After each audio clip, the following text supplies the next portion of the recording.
Hey friends, welcome back to Skyline Stroll. Today we're going to be discussing, depending on how you look at it, a kind of heavier topic.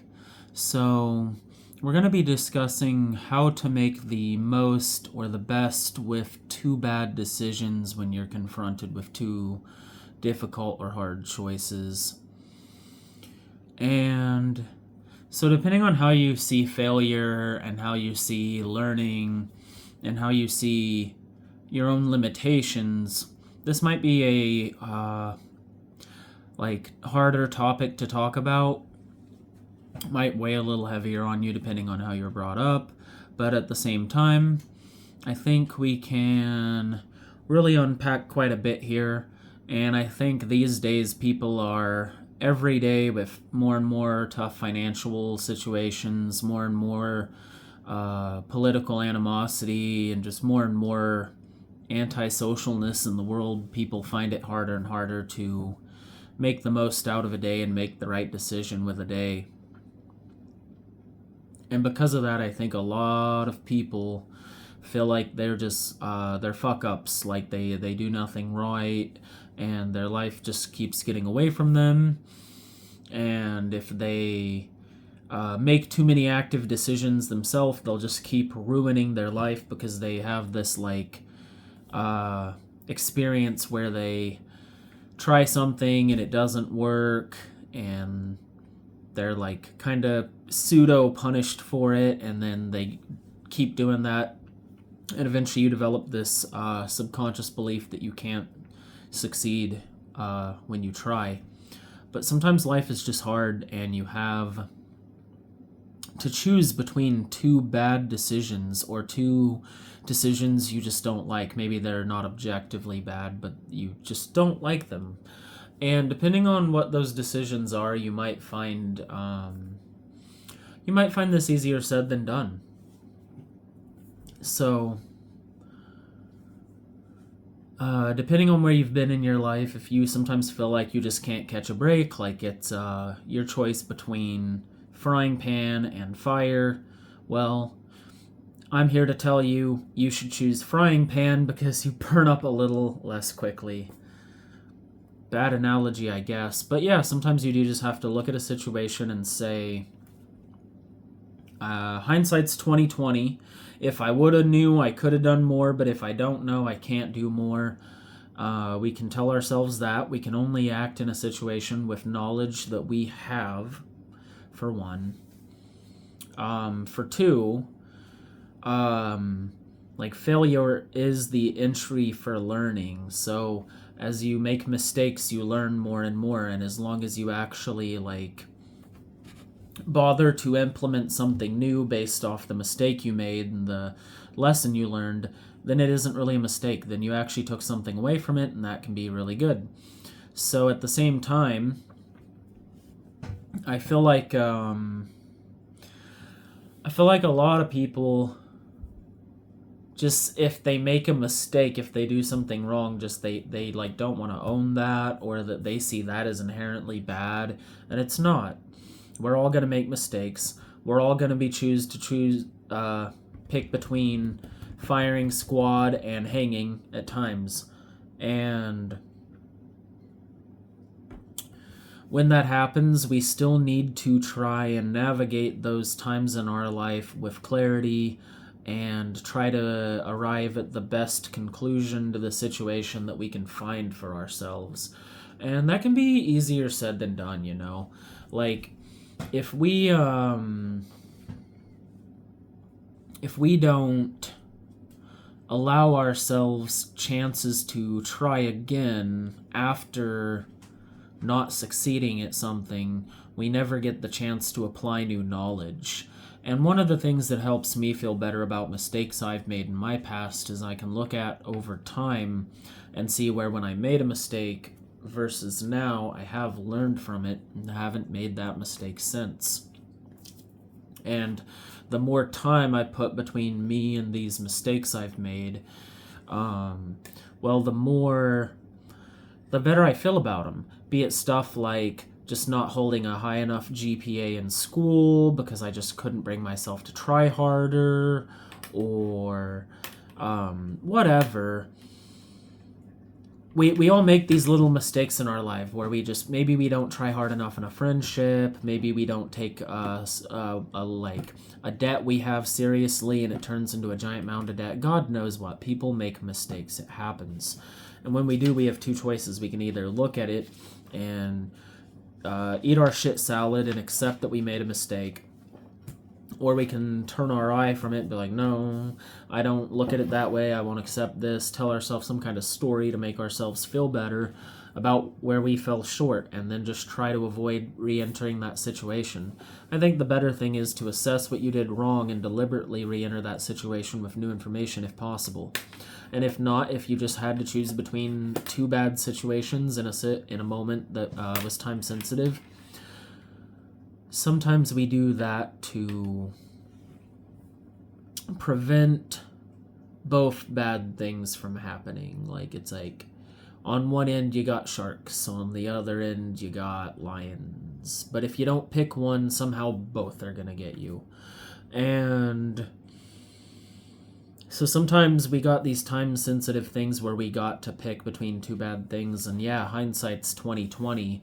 With our experience, we could obviously have made better choices probably, but thinking like that just will drive you crazy. Instead, apply that type of thinking to your present.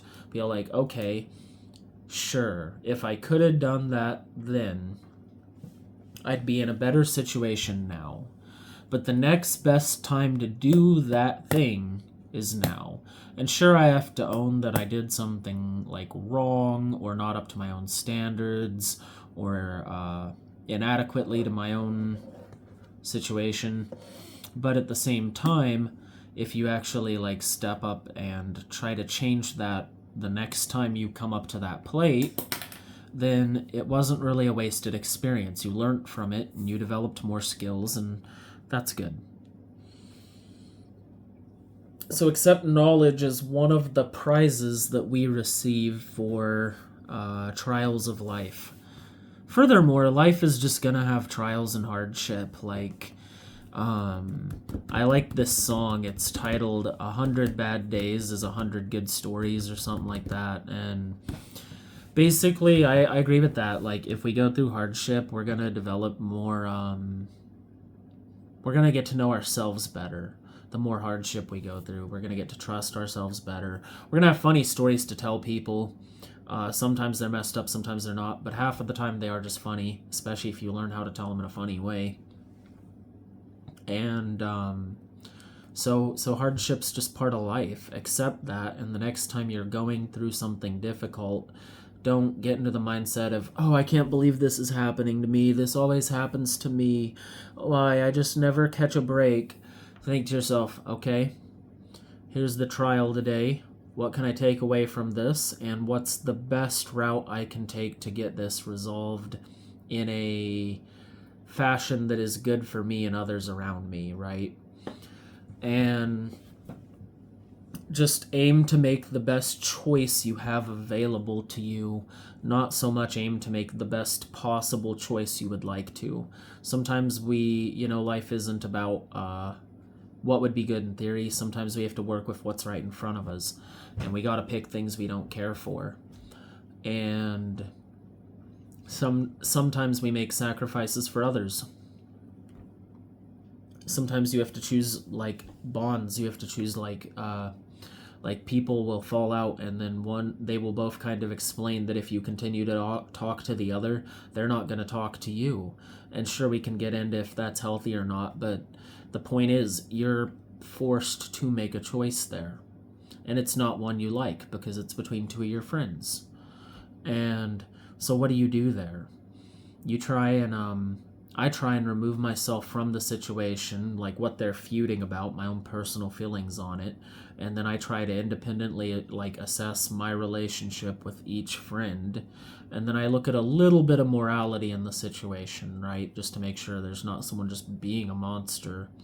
But as long as, but I try to make it more about my relationship with the person. And then if they're both saying, oh yeah, I'm not going to talk to you or come around if you're around this person, then I will make a decision. And people are like, how can you do that, right? And it's like, it ain't easy. Decisions aren't always easy.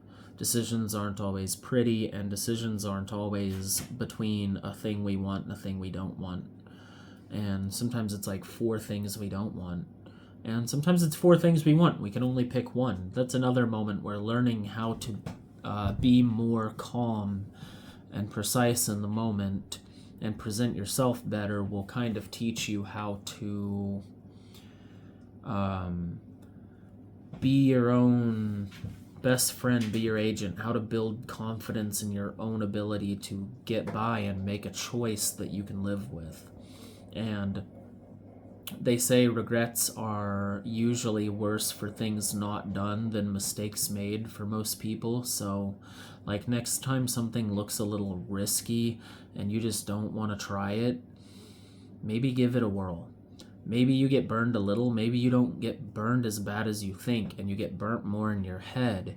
Maybe if you learn to just remove yourself from some of that, you can power through and get to the next level, right? So try and cut yourself that break. I recommend writing down pros and cons in both decisions and then comparing the two and looking at what has heavier outcome either way. And it's not selfish to make a decision based off your well-being. Your well-being should be important to you. And if you've had that belief beaten out of you, I'm so sorry. But the truth of the matter is, your own well-being needs to be important to you. It doesn't make you selfish. It doesn't make you a bad person. It makes you somebody who knows that if you care about yourself and take care of yourself, you might have the energy and resources later to care about another person and take care of another person.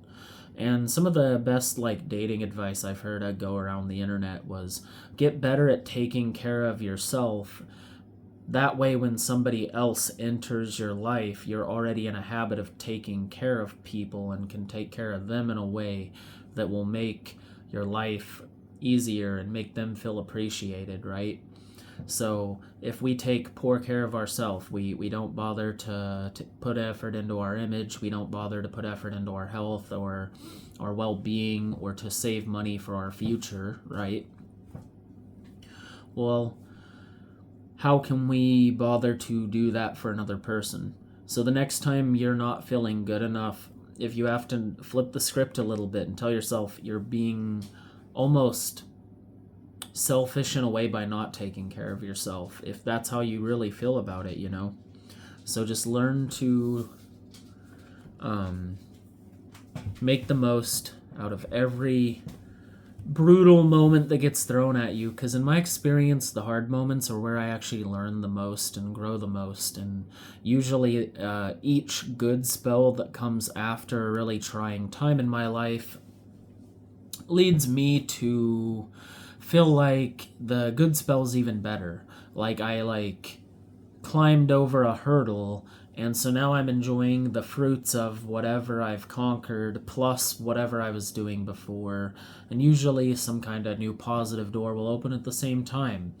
And it does just feel like, okay, so yeah, I navigated the worst of the worst days, the bad choices. Now I'm getting now I get to appreciate the good days even more. And if the good days feel fleeting right now, like you're having some good days, but they're kind of finite, where something's going to come to an end in the near future, that's all the more reason to take a step back, take a breath, and get inside that moment and live within that moment until it ends, because you'll never get it back. So if you're spending time with a loved one that's going to cross over soon, right? Don't get caught up in not wanting to see them on their deathbed and remember them that way. Get caught up in the fact that you might be able to squeeze another 4 days of time with them out, and that would be incredible. And I guarantee a year into them being gone, if you ask yourself, would I have rather spent more time with them or held on to the memory of who they were before they crumbled, I feel a lot of people are going to say I should have spent more time with my loved ones. So you gotta try and live in the moment, just really zoom in and accept it for what it is and appreciate it for what it is. And if things are finite, if things are fleeting, if shadows are in the forecast, well, then that's all the more reason to appreciate a sunny day when it's upon you. So, show yourself where you've learned from your mistakes. Over time, you'll get better and better at that, and you'll make better and better decisions. The more you mess up at making decisions, the better you will get at the skill decision making. The better you get at the skill of decision making, the more your subconscious is going to trust you to make a decision. So it's literally like with muscles. The more we work a single muscle, the bigger and toned that and stronger that muscle's going to get. The mind is kind of similarly. So by practicing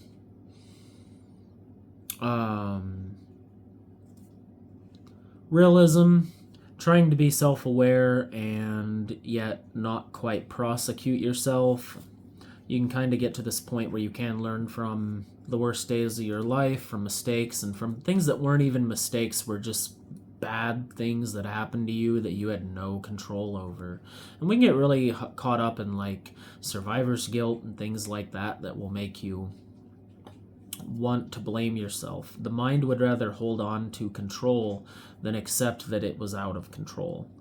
And so, but accepting where something was out of your control can be very, very liberating. So if you can, and if something was, own it, admit it. Especially you're 4 foot tall little, 3 foot tall little kid, like, yeah, things are a lot less in your control than you would like them to maybe be.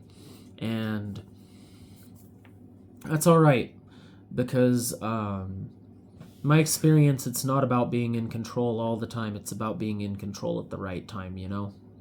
So focus on that. Ask yourself, when's the right moment to do something? Learn, write it down, like write what you did, what you didn't like, what happened to you, what maybe you could have done to prevent it or to cushion the blow. The quicker we accept change, the quicker change will, like the damage from needing to make that change will be reduced. So like if you're in an abusive relationship and the person's like financially irresponsible and you know you need to end that relationship, well, by accepting that that needs to change, you'll save money because you won't wait months and months at a time and stall it out. All that time, they're spending your money and they're treating you like crap, and you know it needs to go. If you would just have accepted it 4 months ago, you would have more money right now. And so change isn't always your enemy. Sometimes it is. Usually it's not, actually. Some of that's our own biases and how we want to feel about things to make ourselves feel better about loss of control and about situations that were just beyond us, right? So avoid perfectionism and fear of missing out. Better to have executed a imperfect attempt than to have held on to a perfect idea. Don't let FOMO sway your decision making. If you really feel called to make a decision, I mean, ask yourself like the real pros and cons and make sure you really want to do something before you make a decision you regret as well. But at the same time, don't let fear of missing out prevent you from having a good day now.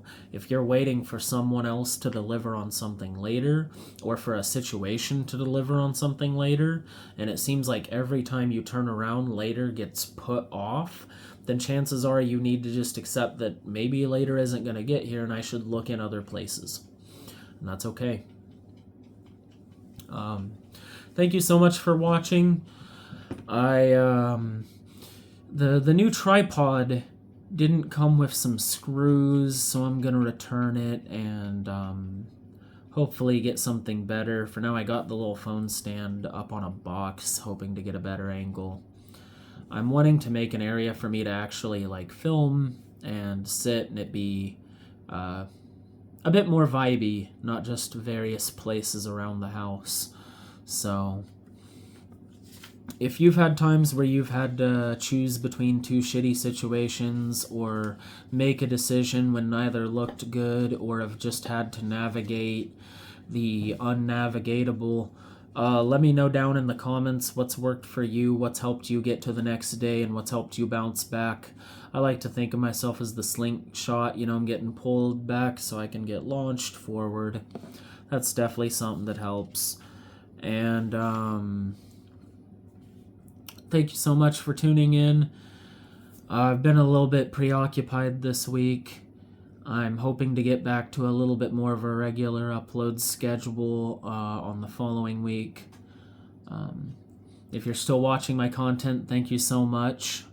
On topic, I went back recently, and in the last month I felt like my channel hadn't been growing too much.